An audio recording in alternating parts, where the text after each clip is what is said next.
discretionary cost, no? Depende sa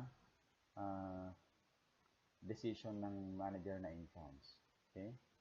Pero kapag hindi mo magagalaw yan, yan yung tinatawag nating non-discretionary. Okay? Irrelevant yung mga yan kung sa short-term decisions. So, meron ding human aspects of budgeting kasi tao lang din naman tayo. Lagyan mo ng budgetary slack. Ano bang budgetary slack? Medyo ikuan mo, no? I-relax mo yung budget mo. Huwag kang mag-target ng ideal. Okay? Kawawa naman yung mga tao. Baka hindi na sila matulog, puyat na puyat. Mag-resign na sila yan kasi hindi nila ma-achieve yung budget. Okay? O kung taglamig, bigyan mo naman sila ng time na magkape-kape. Okay? Yun ang tinatawag nating budgetary slack. Kapag tag-ulan, bigyan mo sila ng time na magkaroon ng konting delay sa pagpasok kasi madulas ang daan, baki makipagkarera sila, madistrasya sila, mas lalong wala kayong natapos kasi nasa ospital. Okay, so the practice of underestimating budgeted revenues or overestimating budgeted costs to make budgeted targets easier to achieve. Okay, lagyan mo ng human factor, no? Human consideration, like a 10% reduction in all areas. Yan. Lakihan mo ng konti yung budget mo sa cost, okay? Yung tinatawag nating medyo i-bloat mo, no? Basta reasonable naman. Para naman hindi kayo mamaya masyadong mahirapan, lalo na kung mga kontrata sa gobyerno na mag-adjust kung may mga delay, no? May mga changes, may mga revisions. At least hindi pa kayo masyadong tight sa inyong financial considerations, no? Sa revenue naman, medyo liitan nyo, no? Yung revenue ninyo, wag nyo isagad-sagad kasi baka hindi nyo ma-achieve. Magkakaroon ng ma-demoralize mamaya ang mga workers, no? Yan yung tinatawag nating budgetary slack or lagyan mo ng human aspect sa budgeting, no? Wag lang yung dahil ito yung ideal, yun na, hindi. Okay?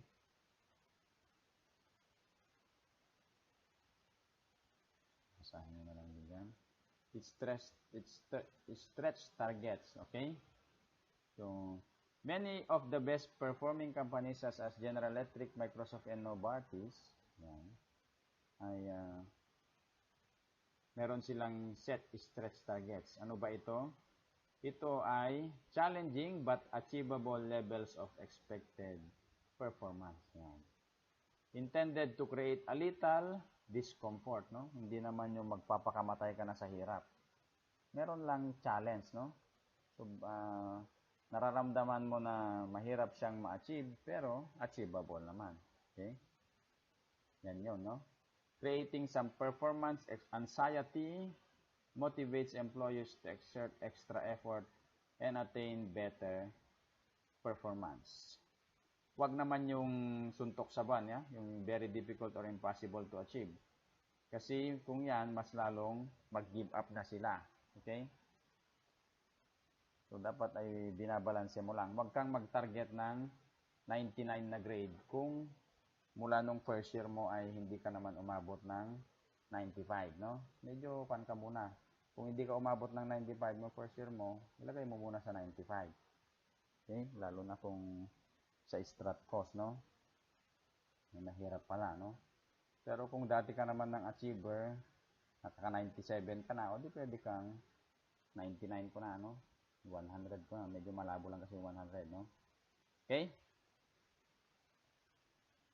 And then, of course, we have the ethics. Yan, kung mag-budget ka, syempre, huwag naman yung lagdagyan na ng illegal or unethical practices. Mag-budget siya, sobrang bloated, para malaki ang kita sa mga transaksyon or kontrata sa gobyerno. 100% na niya yung kanyang estimate. Anyway, cost plus contract naman, wala nang ethics doon, no?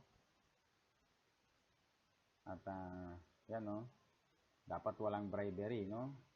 Side payments, mga kickbacks, dishonest dealings, mga ano tawag nila, SOP. Alam nyo naman sa mga kwan natin sa Pilipinas, I hope magbago tayo, no? Standard operating procedures, ganon. May may cut si ganito, may cut si ganyan. Kaya tuloy yung kalsada puro cut kasi wala nang semento, puro na lang buhangin, puro na lang bato, no? Okay, putting customer first and not compromising quality. Okay? Pero ito nga, meron minsan yung ethical dilemma, no? It's subtle and not clear. Consider, for example, a division manager faced with the choice of doing maintenance on a machine at the end of 2013 or early 2014. Okay? Mas maganda gawin niya sa 2013 pero pangit mong gawin yan kasi maapektahan yung income statement, magkakaroon kasi ng maintenance increases. Okay?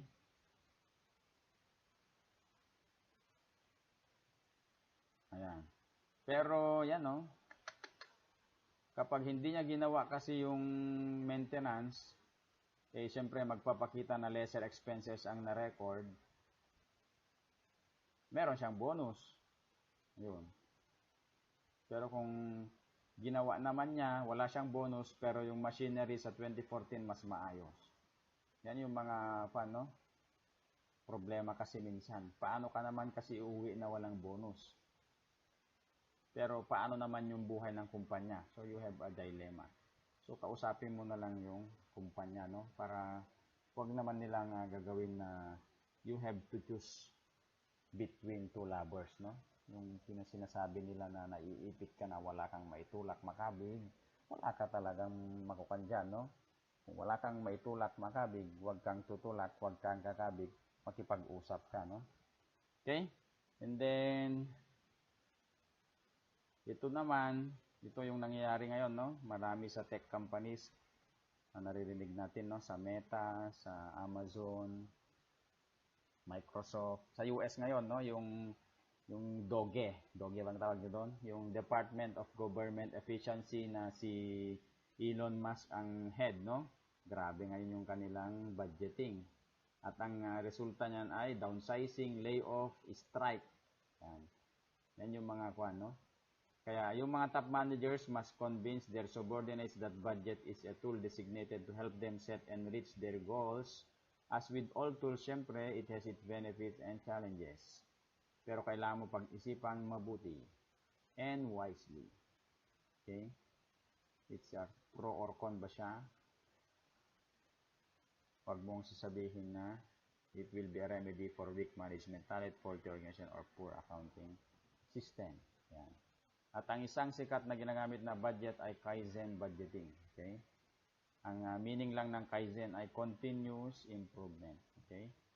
Ito talaga Japanese ito na idea, no? Kaizen. Kaya ang pangalan pa lang Japanese, di ba? Kinukan nila ito, no? Ini-implement na nito, no? Sa General Electric, Toyota in Japan. Okay? And kahit mostly mga Japanese companies ang nag-implement nito, mga Kaizen. Yan. So you can apply also Kaizen in your life, no? Continuous lang na improvement. Okay? Konti-konti lang, Yan, no? Many small improvements, no? Kung yung sulat mo ngayon ay pangit, simulan mo muna sa vowels. Isulat mo yan. Ulit-ulitin mo. Huwag mong biglain, no? Huwag quantum leaps. Konti-konti lang, no? Ganon din sa accounting. Yan. Isa-isang problem na solve mo araw-araw ay naiipon yan, no? Huwag mong biglain. Baka sabihin mo sa isang araw mag-solve ka ng 100 na problems, ma-overdose ka ng no? Kaalaman sa accounting. Huwag naman. Konti-konti lang. Mahirap yung ka. Sobra kang madrain naman, no? So, ganun din sa Kaizen budgeting. Continuous improvement, pero hindi biglaan, no? Hindi siya yung immediate na lahat na ibaguhin mo, no? Yan. So, basahin nyo na lang to. Sa multinational companies naman, ibig sabihin ito ay nag-ooperate siya hindi lang sa isang country, no? Maraming countries tulad ng FedEx, Kraft, and Pfizer. Many countries yung kanilang budgeting. Ito naman, kapag nagbabudget ka sa iba't ibang countries, marami kang dapat i-consider. Okay? Yung culture nila, mas relax ba ang budgeting dito? Mas strict ba? Maintindihan ba nila? Okay? gaano ba ka-volatile yung economy nila. Yan. So, mas mahirap actually yung budgeting sa isang multinational, no? Kasi may mga possible negative impact, no? Meron din yung mga ano ba yung resulta ng taxes, ganyan. Okay, government policies, political environment, ayan. Ang daming mo i-consider, no? Pero syempre, ay kailangan mo pa rin gawin. Okay? So, natapos tayo. So, gawin nyo na lang itong problem for self-study. Okay? And if you enjoy and if you learn something, kindly subscribe. Subscribe sa ating videos para hindi nyo ma-miss yung mga susunod pa na amazing learning experiences. Okay? Kasali pala itong cash budget. Ano? Exercise lang naman ito. Ang cash budget ay basically parang sa purchases budget lang din. Okay? Ang pinagkaiba niya lang, meron lang siyang eventually yung investment or uutang ka, parang ganun. Yan, no? Pag cash deficiency, syempre magbaborrowing. Yan. Pagka positive, syempre, yan, no, mag-i-invest ka. Yan. Mag-invest ba dito? Repayment. Wala silang one dito, no? Walang investing activity, repayment lang. Interest. Yan. Pero pwedeng idagdag yun, no? Yung mag-i-invest ka. Yan.